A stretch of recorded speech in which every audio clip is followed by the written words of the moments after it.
3 minutes.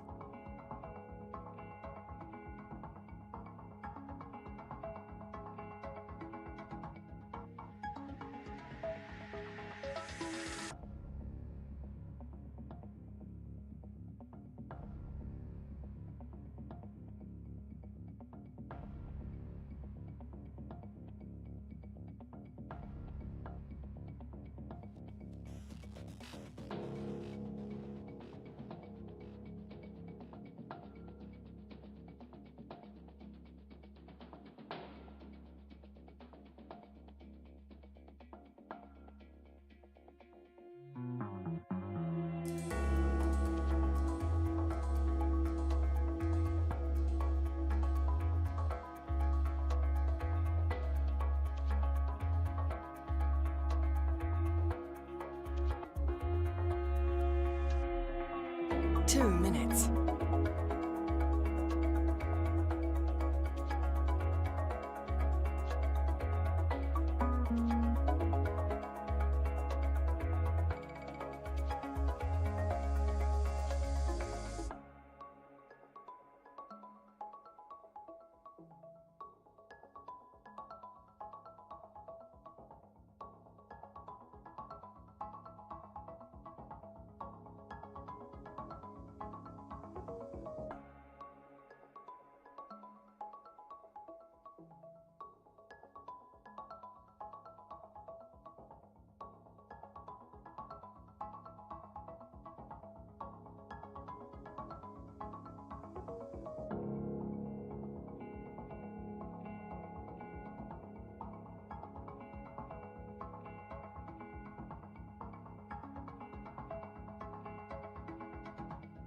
One minute.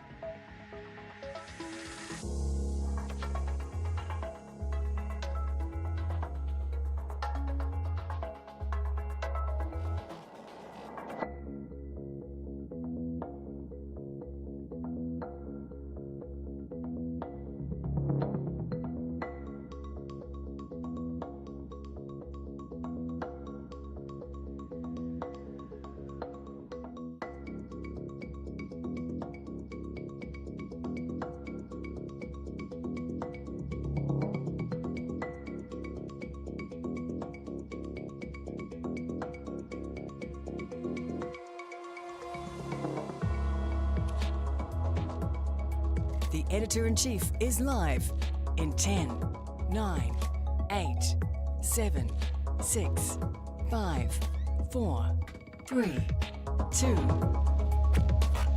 1. Okay, you're with the program live. I'm Duncan Garner, Editor-in-Chief. Great to have your company this morning. Welcome along. I'm Duncan Garner. The open line is 0800 863 293. The lines are open right now. Jump on YouTube or TikTok and leave a comment there. The link's there. Text me 3598. Comes to me direct here. A new survey out today shows 1 in 2 Kiwis are finding it hard to pay their power bill. And for the first time, a third of all businesses say they're struggling to keep the lights on as well. We have some advice on how to save hundreds of dollars a year by switching, so listen up to this one. And who is Andrew Bydder? And why did he say this? What the F word are you spastic, retarded C words doing?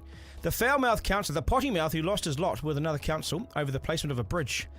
Pal, build a bridge and get over it. Get a grip, show some class. What happens when something really goes wrong? I mean, the prim and proper Sir Bob Harvey tells us if there's a place for angry Andy around the council table in Hamilton. We'll do that shortly too.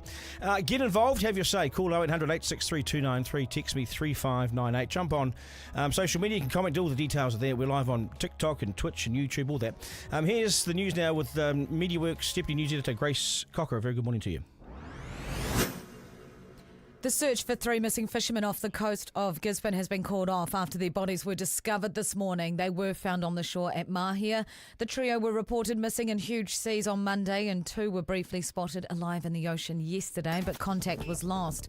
Tolaga Bay Civil Defence Manager Greg Shelton says it's devastating. You know, we can rebuild bridges and homes and fences, but look, our hearts go out to those 3 fishermen and gosh, it's terribly hard on those families. And evacuations are underway in parts of Tairāwhiti, including Te Karaka, which is now cut off. Hundreds of people in the township were earlier being asked to leave their homes by police. A local state of emergency has been declared down the road in the Herutonga ward in Hastings due to a seawall breach. Meanwhile, residents in Wairoa are on edge as the river has risen higher than first thought. And Met Services' Stephen Glassy says it's going to be miserable all day. We are expecting it to slowly ease, but the rain's still going to be persistent and heavy.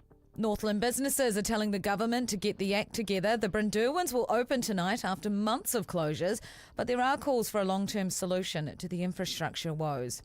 Julian Assange is en route to a US Pacific island this morning to accept a plea deal. The WikiLeaks founder is off to Saipan, where he will be officially sentenced over a charge under the Espionage Act. He's then expected to head home to his home country of Australia after a 12-year legal battle.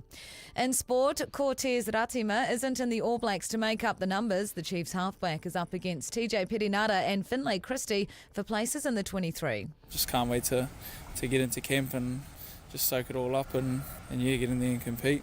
And in football news with FIFA Plus, Austria's topped Group D at Euro 2024 with a 3-2 win over the Netherlands, who also advanced to the round of 16. France finished second following a 1-1 draw with Poland, who were out. That's news in sport.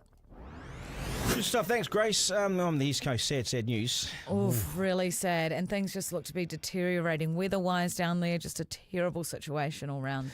They've had so many weather events. You know, we used to talk about this 1 in 100 year event. Yeah. Well, what have they had?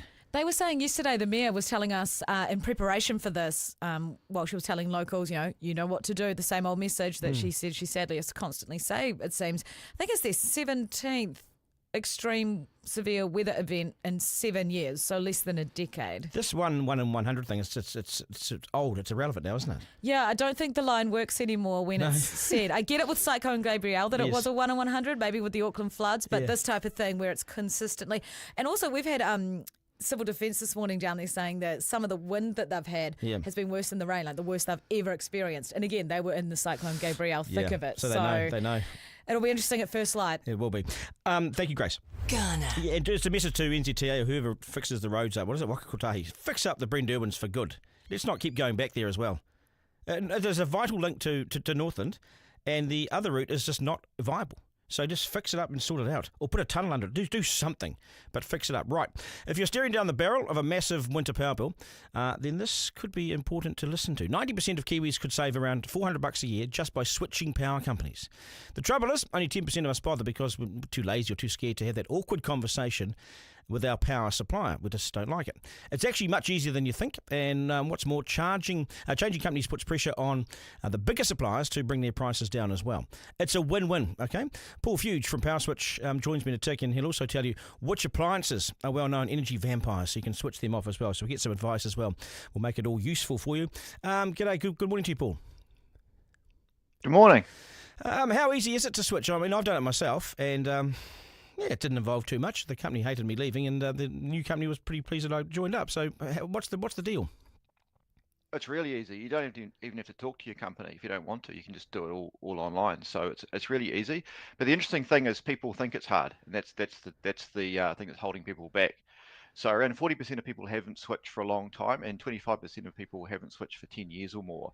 So those people in our survey tell us they think it's really difficult to switch. But people who have switched actually have the opposite opinion. They think it's really easy. So people are surprised how easy it actually is now. It used to be that you got to knock on the door and there'd be some sort of student from Student Job Search there with a clipboard and asking you what you pay for your power or whatever. And that's how I did it. That's how I switched, because they were in my face. Otherwise, I wouldn't have. Where's that practice gone? Do they no longer do that? Well, they do, I think, in places. I think it's targeted. I think it's quite an expensive practice to do that in terms of acquisition cost. It's quite effective. So we're not against that. That's all fine. But if people don't like it, they can put a do not knock sticker on their door. We provide those for free. Yep. But yeah, that's a marketing technique which they use. But I've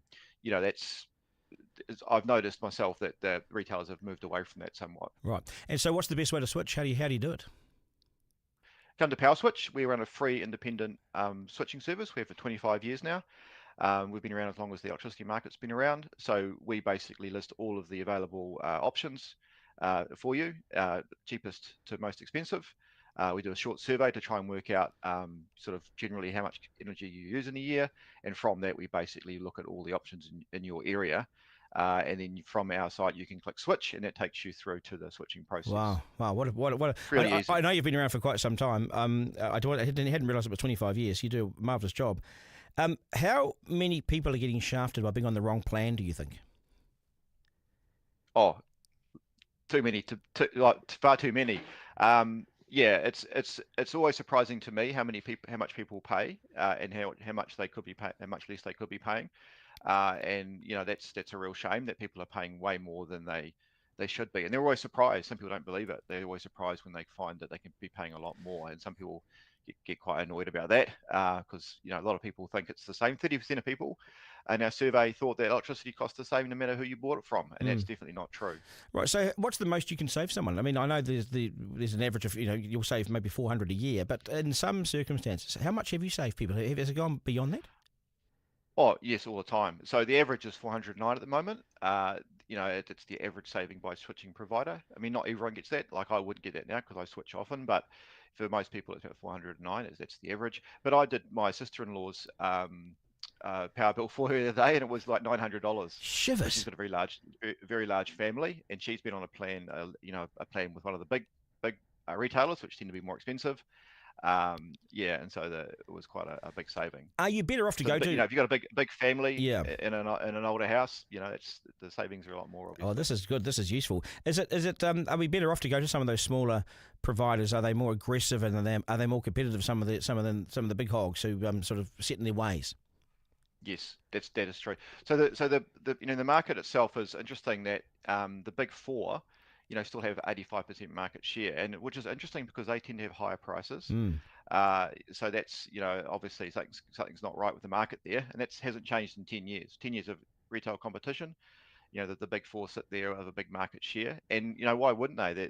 If they can charge higher prices and people stay with them. We're sheep though, aren't we? I mean, we're just sheep. It's like going to the lights. Often there's two lanes in Mount Albert. I always go to the left lane because no one's in it, and they continue to always go in the right lane. I don't know why, but they do. We are sheep. We follow the leader into these traps. I urge New Zealanders, based on what I've heard this morning, to switch. Yeah, and the more people that switch, the more pressure it puts on. So it just creates more competition, and that will they can definitely sharpen their prices. I mean, the big four made $7.4 million a day in profits last year, right? So, the incentive for them is to keep prices where they are. And that's logical from their point of view because people aren't voting with their feet. So until people start voting with their feet, that will just continue. I was one of the journalists, and I'll talk about this a bit later on in the program, but I was one of the journalists in the 90s who turned up to Max Bradford's press conference where they talked about deregulating the market, bringing in more competition. We asked him, will this mean lower power prices into the future? Oh, yes, he said. The power prices will come down. I remember the quotes. I remember heading back to the newsroom saying, hey, we've got a great story here. Has it happened? Well, no. So prices are 40% higher in real terms now than they were at the beginning of the market. They have leveled off more recently. So in the last 5 or 6 years, due to sort of regulatory constraints around the lines mainly, prices have leveled off. But next year, though, we'll start picking up again due to the changes in some of the lines charges, particularly. But yeah, in terms of the outcomes from the market, they haven't been what was promised at the beginning of the market. Yeah, no, we've been misled. Now, tell me, I don't know why we don't pass another law or some sort of change to the law that makes power companies automatically switch us to the best possible plan for us given our use. Now, is it possible that could happen? Well, yes, that's what they do in Australia, but to be fair, some retailers do that here. Some of the smaller retailers, are much more customer focused, and they do look at your power plan periodically and suggest cheaper options for you. Others do not. Others will just keep you on a more expensive plan and wait for you to come, for you to actually come and notice. I mean, 10% of people come to PowerSwitch and then negotiate a better deal with their incumbent provider, and that's a great outcome as well. They use the information. They say, hey, I've been on PowerSwitch. I can see a better deal. Will you match it? And quite often we hear the retailers will actually come to the party. Wow. So you just got to ask. Yeah. You just got to ask. You got to ask for a better idea. deal. Ask for a better deal. That's what you got to do, right? Well, yeah, and that generally works because the other people who are looking at PowerSwitch are retailers, right? So they can see what other retailers are charging as well. So if you just called up and said, I've been on PowerSwitch and I can see a better deal, quite often that I can't guarantee that, but I've heard anecdotally from people who talk to us that has been successful, particularly if they want to keep you as a customer and you've been there for a long time. How many people are switching every day? How many customers you got every day doing this? Oh, it's increasing, so that's good to hear. That we are hearing that more people are switching.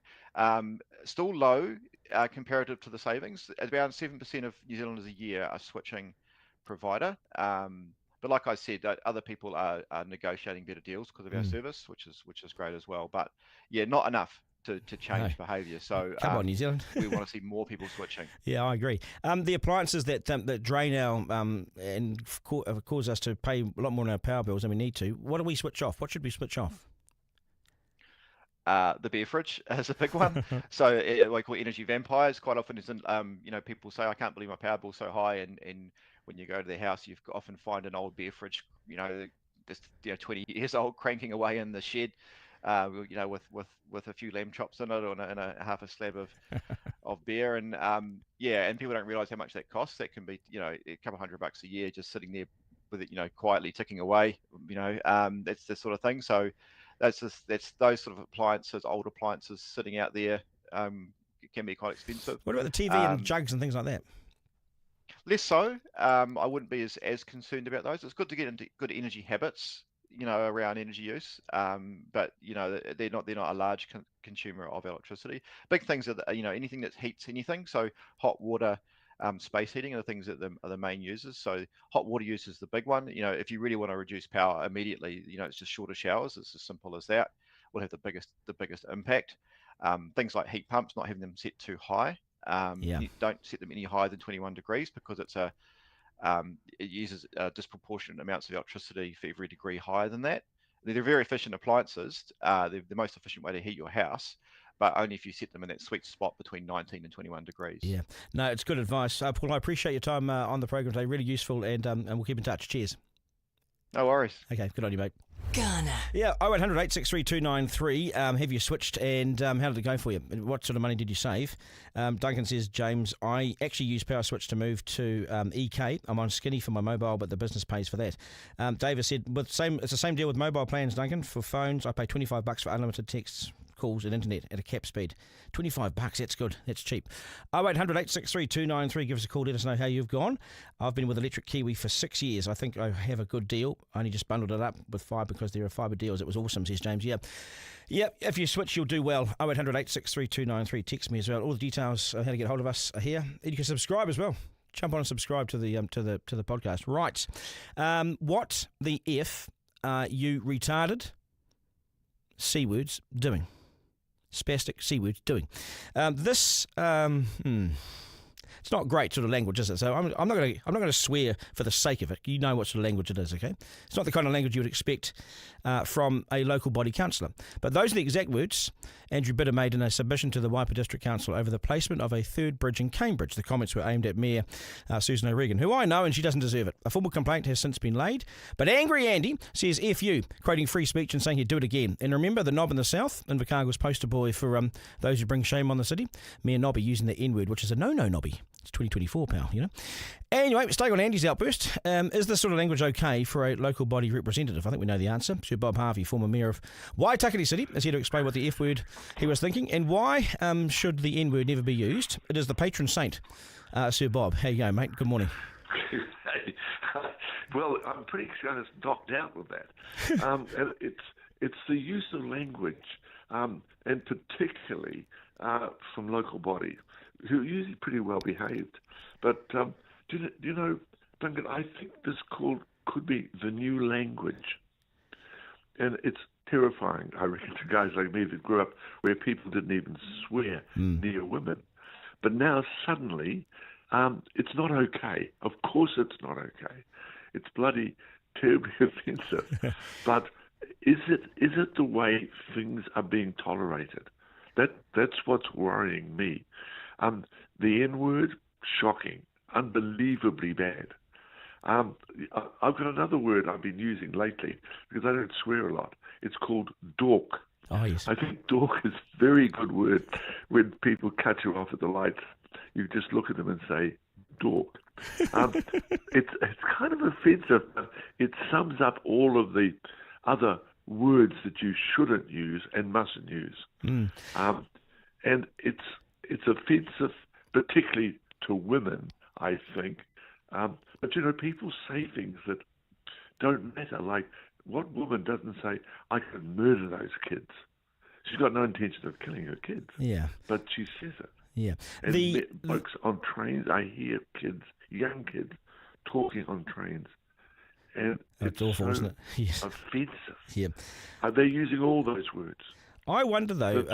I wonder with so much noise and it's so much noise. People looking for attention and from politics and local body politics. There's so much noise in social media. If to be heard, you sometimes have to go so extreme to be heard. And I wonder if this guy Bydder regards this as a success. Sadly, I don't know where he is. I know where he is, but where is he coming from to think that he can say that?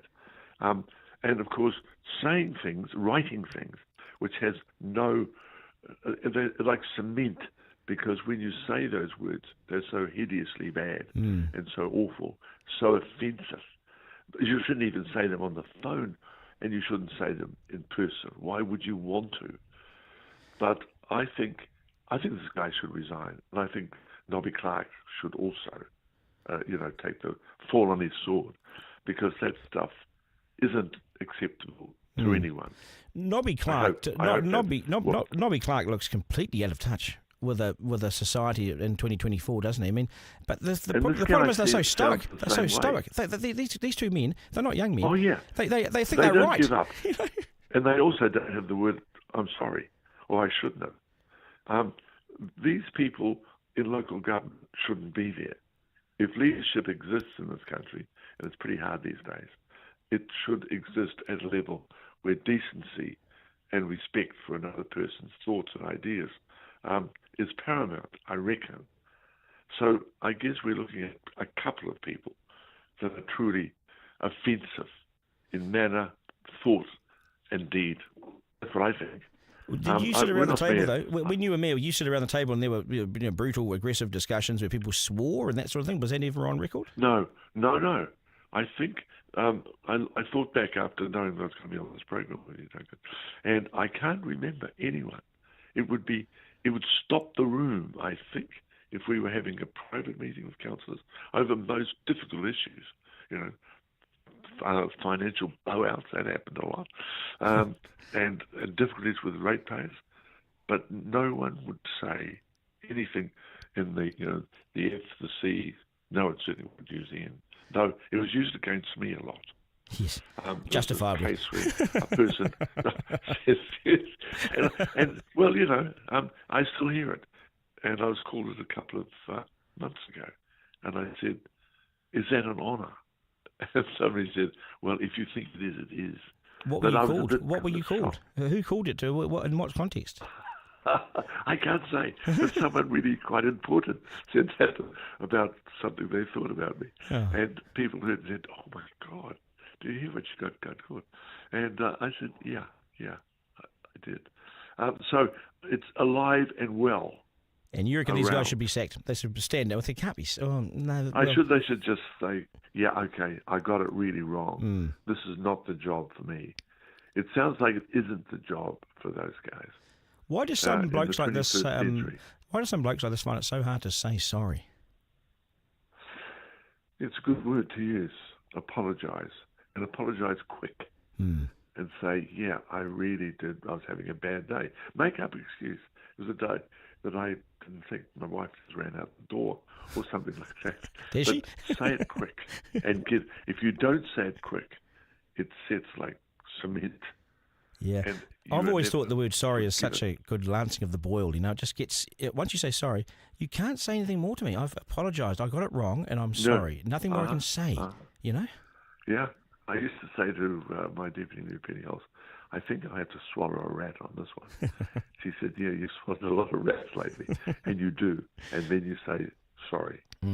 Yeah, I really got that wrong. And it goes away. Nobby Clark's got a real issue down there. I don't know the guy. I'm a great friend, and I've always a lifelong friend of Tim Shadbolt. I think Shadbolt, who was very funny, very clever, very good, never used offensive words. I can't remember Tim ever saying a bad word like that. Yeah, see, I think Nobby is a real barrier for the city now. And what he said is unacceptable. And there's no place for down there. They're good people. Yeah, I love the place. But it's not sustainable. He's got to go. Yes. Can't say much more, Duncan. Exactly. Don't say it. Yeah. Even if you think it. But dork, I reckon it's a pretty good word. Yeah. Blowing a kiss is also quite good at the lights too, and just as long as they don't chase you. Yes, well, it can be taken wrongly, but who gives a damn? Yeah. Who gives a damn? Yeah. If they chase you, it might be a good thing. Bob, always good to talk to you, mate. All the very best. Take care. Thank you. You too. Okay. See you guys. Cheers. Okay, mate. Garner. Yeah, but it's Bob Harvey, 0800 863 293. I mean, who thinks Nobby Clark's got a future in Invercargill? I'm sorry, there's a few no-go zones. The N-word is one of them. It's not 1930, pal. You know, it's 2024. It's not acceptable. It's just, in no one's world is it acceptable, mate. You're wearing a white hat or something. 0800 863 293 is the number. 3 questions from the Editor-in-Chief. 1. Number 1, has there been any sign of the 3 fishermen off the coast of Gisborne? If you're just joining the program, yes, sadly, and it's spared. If you missed the news, they've recovered the bodies of 3 men. God, I feel for these families. I do a bit of fishing myself and head out to sea. It's been on my mind all last night, all through the night and this morning. From the team here, our deepest sympathies to the families. It's number 2 today. Can we save the iconic Chateau Hotel in National Park, the big building there? Yes, but it's hugely costly, and no one wants to take on that burden with all the earthquake strengthening rules and costs and regulations. Here's my solution. It's already costing taxpayers about $1 million a year to maintain, so exempt it from the over-the-top earthquake and insurance premiums and regulations, and make it impossible for anyone to afford it. So this was built in 1929, almost 100 years old. It's proven it can withstand the shakes and the eruptions, so we need to be a little bit more flexible. One size doesn't always fit all, and just let it be. Right, 3. Number 3, have you heard of the rat apocalypse? There's a link to this with my next interview. But, yeah, it goes like this. It means rats love warmer and shorter winters. So they love climate change and they adapt to this better than most other things in the world. And their numbers explode like mice, really. Known as the mouse plague. Doesn't bear thinking about, but if there's one reason to get on top of climate change, this is it. Now wait for the segue, see if it works. Garner. Yeah, so I love this next story. Robbie and Craig, they went bush and brainstormed about 50 ways to kill a rat. See, there's the segue. They tested some of them in the hostile outdoors, the harshest outdoor environments that we have, and then snap, today they employ 60 staff and they've exported more than 500,000 rat traps to the world. It's this Kiwi Ingenuity and success on a global scale. Now, you may recall yesterday we talked about export growth and the success of Kiwi export companies, the first bit of the good news coming in the business sector in quite some time, right? Well, it's not just in kiwi fruit and beef and lamb and wine, it's in pest control too. I bet that didn't cross your mind. Good Nature produces these whiz-bang rodent traps, which rats worldwide, they fear them each time a shipment of these things leaves New Zealand. CEO of the company, Dave Shoemack, joins us now and tells us all about the success of the company. G'day, nice to have you on the program. Morning, Duncan. How are you? Yeah, really good, thanks. Nice to have you. Hey, take me right back. How did it start? Yeah, so it started back in 2006. Indeed, Robbie and Craig Bond, Robbie Van Dam. Robbie's roots were very much in the bush as well, and they were given a challenge by Doc with regards to offshore conservation in New Zealand on small islands, that if they could create a trap that reset itself and killed rats and stoats, that would be a game changer for conservation in those hard to reach places. And so they sat around with a couple of beers, as design students do, or design graduates do, and brainstormed indeed 50 ways to kill a rat. And sort of out of that, the Good Nature A24 trap was eventually born. And so you've sold these things around the world. I think, are you sending, 100,000 a year out there, are you? Yeah, in a good year, we've seen 100,000 a year. Roughly 20,000 of those are in New Zealand, and then the other 80,000 are sent all around the world. Our main markets are US, Germany, Netherlands, UK, Japan is interesting, and South America we're starting to see some growth in as well. And so the argument that climate change just means more rats, the shorter winters and the sort of drier conditions means these things adapt better than any other animal probably in the world. And they just multiply. So this is a good business case for you, isn't it? Yeah, I guess fortunately for us, indeed, rodents are a growth industry linked to climate change. I think there was some stuff in the New York Times last year that there was an extra breeding cycle for mice and rats in New York City last year, and purely linked to rising temperatures. So pest control is going to become even more important. And at the same time, toxin is a very outdated way of controlling pests for a whole bunch of reasons. And so we're trying to, bring a modern approach. approach Yeah. to quite a traditional industry. I just wonder how do we keep up with this? If this problem is multiplying, out of control, are we keeping numbers stable, or is the population of rats around the world just going absolutely through the roof? And no matter what you do, we won't be able to keep up. No, I think there is a way to control it, and there is a way to keep it in balance. I think traditionally it depends on the country, but some countries have sort of taken a very hands-off approach to pest control, and that will need to change, especially in cities where health can be an issue as well, and especially around business sites where we saw this year with the countdown, saga. Like it can be massively costly for a business. So it's not only in New Zealand, we approach it from very much a conservation perspective, which is great. But in the US, for example, it's very much, approached from a commercial perspective, and there's a lot to lose here. It's certainly not one that you can turn a blind eye to, either, as a homeowner, but certainly as a business or a school or whatever. How big could you guys get? I mean, what's your capacity at the moment? I think you've employed now up to 60 people, which is a fantastic growth story. This is a great story too. How big can you go? What's your ceiling? Well, we're just about to move to a new building, so we've been creaking at the seams in our current building in Newtown in Wellington. We're moving to a bigger premises. We got the keys yesterday, actually, down beside the base and reserve. That will allow us to roughly double our capacity. So that will allow us to meet this increasing demand. And then beyond that, I think, we'll look at, with this growing, export demand for us, we'll look at offshoring some of our production at a certain point, but we'll definitely always keep the core here in New Zealand. And how are they finding out about us? I mean, is it word of mouth, or how do you get the new business? Because it seems like you've grown exponentially really well. So how do they hear about you? Well, we've got some awesome partners. So Gallagher, which is another great New Zealand success story, started with fencing and then has grown into security and technology. They're a global distribution partner for us. So they help to sell us through rural retail stores all around the world. They're also an investor, so they came on board as an investor 2 years ago. That's been, really valuable. It's funny stories the way that our different partners found us. One of them was on holiday. A Dutch distributor. They were on holiday in New Zealand, going for a tramp, and then he saw this crazy thing in the bush down south, and it was part of a tour group, but walked off the track. And looked at this trap and then asked what it was, and someone told him. He looked it up, he bought one, brought it back to the Netherlands, and then saw that this could actually fill a need much wider than actually we had seen as good nature. So he reached out, got in touch with us. We said, okay, give it a go. And now they're flying for us right now, right across Europe, that partner. So a lot of it is based on people with a similar passion to ours who've somehow found a way to good nature, and then we made it work. Didn't cost you a cent in a billboard or an ad campaign or nothing like that. That's amazing. How do they work? I don't know if we want to hear this, but maybe tell me how they work. Yeah, so very simply, we've created basically a lure, and the lure is a tech product in itself. So it lasts for 6 months. It slowly squeezes out fresh lure like a tube of toothpaste, so that the trap is always attractive to the animal. The trap is gas powered, and so the animal goes up and under to try and get to the lure. It hits a trigger, and that trigger makes a bolt then come out straight out, and it kills the rat, mouse, or stoat instantly, humanely.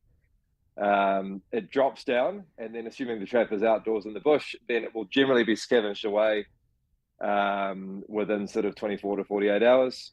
And our newer traps are also tech connected, so you'll get a notification saying that you've had a kill.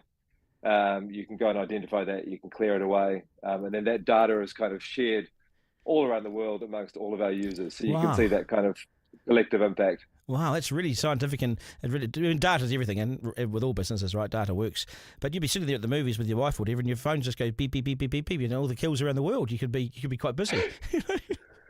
Yeah, it's quite funny when you come into work sometimes. We have a big dashboard, and we still do a bunch of conservation projects in New Zealand and around the world. And if someone's been down there servicing those traps, then you'll see all that data flooding in, and you'll see hundreds or thousands of kills. which is strangely exciting. Not that we love to, we don't do it to kill animals, but we love the impact of that. Yeah. And the impact that has on birds in particular is massive. Yeah, I had can we buy these, for the home? I had a real issue with a I don't know what it was, but it had a big tail the last time I looked at it, and I couldn't get rid of it. I could hear it in the night and everything. Are these the sort of things you could use in your backyard or not? Yeah, so a lot of our growth has actually come from backyard users in the past few years. So we sell directly on the Good Nature website. We also sell around New Zealand through farmlands, Mitre 10, etc. And yeah, like a lot of people, I have one in my backyard. I get a kill every month or so. And the positive thing is that you don't have to do anything for 6 months. So you put in the lure, you put in the gas, and then the trap is automatic. So after every kill, it automatically resets itself. And so you get 24 kills in a row without requiring you to do anything. So it's quite a hands-off approach to pest control. You can still move the trap for better locations, etc., but in general, it does the work for you. Yeah, no, I like the idea of not having to touch anything, and 6 months worth of use. It just shows how many rats are out there, 24 at a time. Hey, great to have you on the program. All the very best. I hope you go well.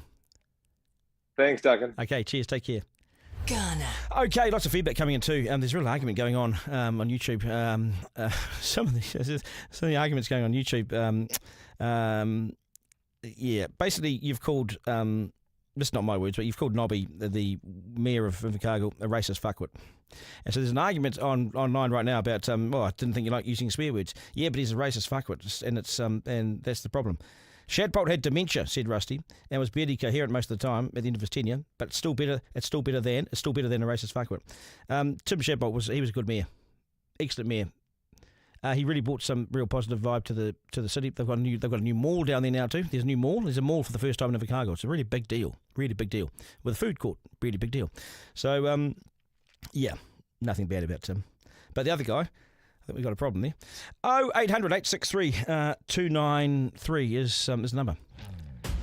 It's the slam dunk. Right, so have you noticed how much your power bill is these days? It's expensive, isn't it? Big time. I'm one of the few journalists who sat in a news media conference in the 1990s with the then Energy Minister, Max Bradford, and we asked him one question. We asked him if the breakup of ECNZ into all the small power retailers would mean cheaper power into the future. Bradford paused and said, of course, that's what competition's all about. Power prices and bills will come down. That's called competition.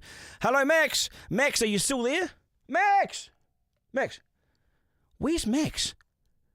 And sure, if you switch companies, you can get an immediate saving. That's true. But the rest is hogwash, Max. Power prices have continued to rise. 40% higher now than when you said that. Record profits year after year. Here's the bit I do not want you to miss. If you take away one thing from the show today, this is it. The big four generation and retail power companies, the Gen-tailers, announced their largest ever single-year rise in earnings last year in the midst of this cost-of-living crisis. At a time when we're all struggling, the New Zealand retailers combined took home, that's Meridian, Contact, Genesis and Mercury, they made a whopping $2.7 billion in operating profits from you. $2.7 billion. I mean, I get it, they've got to make money. I get it, they're companies, they make money. But $2.7 billion in profit off us? We've been royally screwed. Hello, Max, you still here? Max? Where's Max? We should put a search party out. Anyway, to say that we will get cheaper power into the future, it's just misleading. And they're gouging us. It's a rort, Max, a downright rort, and we've been scammed by your comments. A new survey out overnight shows half of all households and more than a third of small businesses, are struggling to pay their electricity bills compared to a year ago. The Consumer Advocacy Council survey also showed 67% of households are worried about electricity costs. That's up 10% in 1 year. Kiwis are doing it hard on so many fronts. And like you, I wonder, when do we get a break from this? I mean, power's up, mortgage repayments are up, council rates are up big time, food prices have risen dramatically. The good news is that house prices are down and so is petrol. But the flip side is falling house prices give homeowners less confidence to go spending. It's not just families who've been asked to hunker down and deal with it through all of this. Businesses are struggling to keep the lights on. How's this? 38% of businesses were finding it hard to pay electricity bills compared to a year ago. That's putting pressure on their finances. This is massive. We need change in the sector. We should make it mandatory, and I've said this morning, for companies to report to customers twice a year if they're on the right plan, and they should switch them automatically. It would save millions. Why not? And switch firms. But Kiwis are getting royally screwed daily. The banks take, what do they take? They take $10 billion a year from us. They're Aussie banks, so we expect that from those pricks. But our own power companies have almost $3 billion from us. That's $13 billion combined in 1 year. Here's a perspective. That's the same as what it's costing the government to give us tax cuts. So in 4 years of tax cuts, the power companies and the banks make it out of us in 1 year. There we go. There's a bit of perspective. Garner. And that's us. I think we've said enough. And I think you might have said enough too online as well. It's really going on fire. This will be available as a podcast on Rover shortly and wherever you get your podcasts. Thanks for your feedback and your support. I'm Duncan at rover.nz. You can flick us anything you like there. To my team, Kayla, Miranda, Forrester and Zarina, thank you guys. We do it again tomorrow. And no, we don't. No. We've got a 48-hour matariki, haven't we? Yes, we have. We're taking a little break. That's us. We're going to be back on Monday. Remember, life is no dress rehearsal. You got to live. So go out there and enjoy this country. It's one of the best on earth. Catch you Monday.